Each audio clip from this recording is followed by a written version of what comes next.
반갑습니다. 김영민입니다. 이 영상은 김원호님, 조주덕님, 동호유님, YS3님, 굿뉴스님의 성원으로 제작된 영상입니다. 여러분, 대통령 문재인에게 가장 호의적인 찬사는 뭘까요? 저는 바로 무능이라고 생각을 합니다. 미흡했다, 무능했다 이렇게 말씀하시는 분들이 아마도 문재인 전 대통령에게 가장 호의적인 사람 아닐까요? 솔직히 말씀드리자면 저는 그렇게 생각하지 않습니다. 저는 무능한 바보라기보단 악한 의지를 가진 똑똑한 사람이었다고 봐요.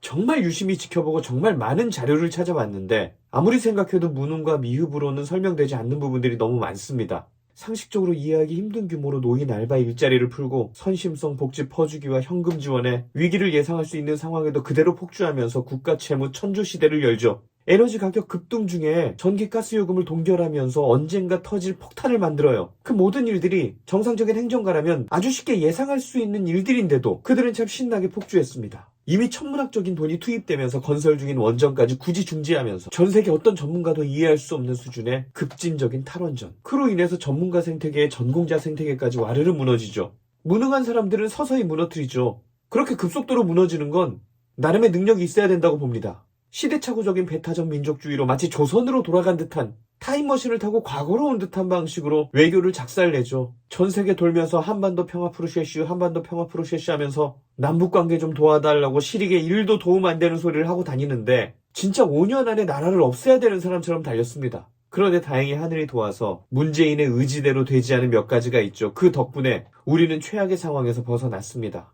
그 몇 가지 중에 하나가 4대강이에요. 사실 문재인 정부는 국가물관리위원회라는 장치를 이용해서 금강의 세종보, 공주보, 영산강의 죽산보를 해체하고 금강 백제보랑 영산강의 승천보를 상시 개방하기로 의결했죠. 왜 그래야 되는지는 모르겠습니다.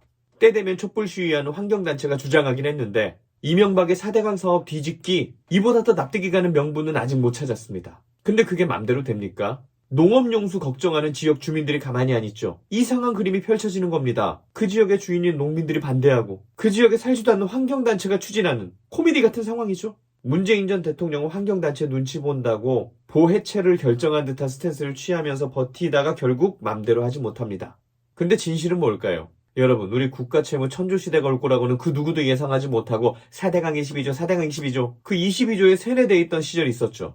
근데 지금 와서 돌아보면 어떻습니까? 그 누구도 4대강 사업 이후에 가뭄과 홍수 피해가 급감했다는 건 부인할 수 없어요. 그건 김어준도 강성범도 부인할 수 없는 팩트입니다. 1994년에도 2015년에도 혹독한 가뭄을 겪었죠. 그런데 1994년에 농경지 피해 규모가 19만 헥타르였습니다. 2015년엔 어땠을까요? 1만 헥타르도 안 돼요. 그리고 지금 호남 일대도 1년 가까이 비가 제대로 내리질 않아요. 그런 상황에서 영산강과 금강에 세운 5개의 보호 덕분에 최악의 상황은 면하고 있는 거 아닙니까? 그리고 2002년 태풍 루사 기억하시죠? 213명이 희생되고 5조 원의 경제적 피해를 입었습니다. 그리고 4대강 사업 이후에 그런 대형 홍수 피해는 우리가 겪고 있지 않죠. 이게 재난 극복 아닙니까?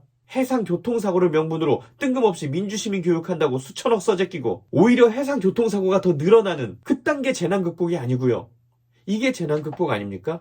물론 4대강 사업에서 무리했던 부분도 있을 겁니다. 그리고 국가가 국민의 세금으로 거대한 사업을 추진한다면 꼼꼼하게 모니터하고 비판해야죠. 그런데 막대한 세금을 들여서 건설한 보를 다시 해체하자는 그런 미친 짓은 하지 말아야 되지 않겠습니까? 납득할 수 없는 황당한 정책 폭주. 이거 과연 그냥 무능이었을까요?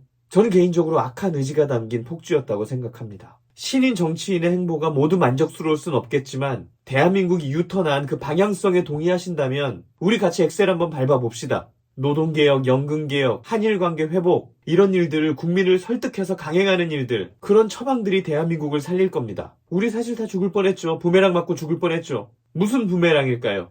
그들이 포퓰리즘 정책으로 융단 폭격하고 나면 수십조 원의 혈세 청구서로 돌아오는 부메랑, 그 포퓰리즘이라는 칼, 우리 그거 맞고 다 죽을 뻔했죠.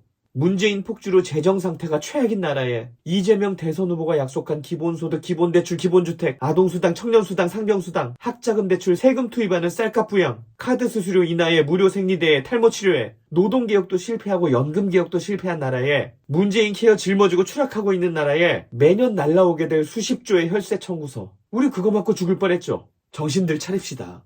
근조화환 받을 뻔한 나라에 축하화환 받은 거 아닙니까? 이화환 받은 거 아닙니까? 참 예쁘죠? 화환꽃 배달은 1850410 4시 플라워.